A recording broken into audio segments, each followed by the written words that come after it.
Analysts still cutting expectations for Tesla. Generally, it's like a pile-on from the sell side. Let's go to Scott Bauer. He's the CEO of Prosper Trading Academy. Down at the floor of the CBOE today.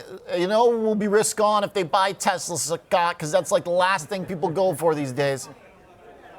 Yeah, no doubt about it. And like you just said here, there's a lot of piling on. And that's why I like to take a contrarian position at this point, Oliver. I am not a Tesla bull. I am not investing in this stock for the longer term, but I do think with all of the piling on, as you said, and all of these analyst cuts and all the negativity out there, there's an opportunity here for Tesla maybe to get a little bit of a rally, but at least just kind of level off here. So the put premiums are pretty expensive. There's actually a fairly decent skew on the put premiums as compared to call premiums. So again, I'm not looking necessarily for a big rally back in Tesla. I'm looking for basically leveling off here. So I'm selling next week's April 12th expiration, the 170, 160 put spread. It's $10 wide. I can collect around $5 for that, which I love the reward to risk on that. 1-to-1, right? I can make $5 if Tesla really dumps and the analysts and everybody is right.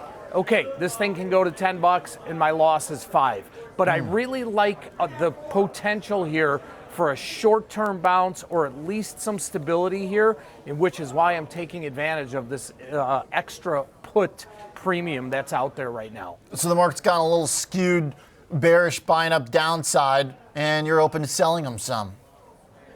Absolutely. Now, I'm doing it again completely risk defined so that if Tesla does continue to the downside here, okay, I know what my risk is. I'm not just selling a naked put.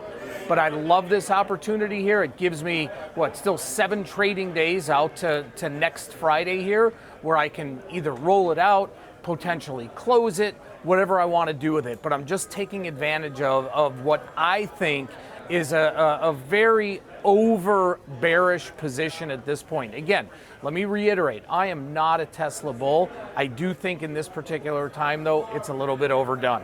Okay.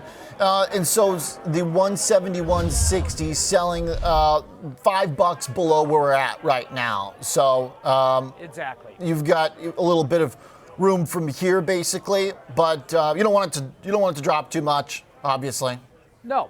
No, not at all, which is why I'm looking for it to just, stabilize a little bit here. And, even if we sit right in this range right here, right around 165, a lot of premium is going to come out of these put options here.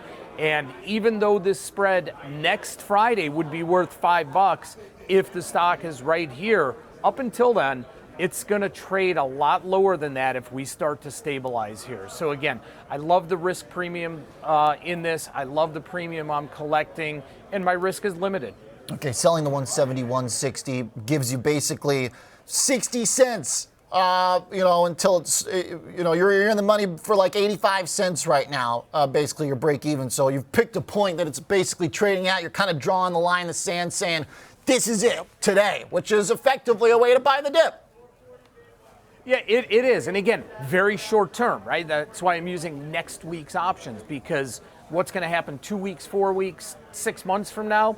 I don't know, and I'm not a bull. But I think that this oversold position we're in with everybody piling on, I love taking the contrarian position.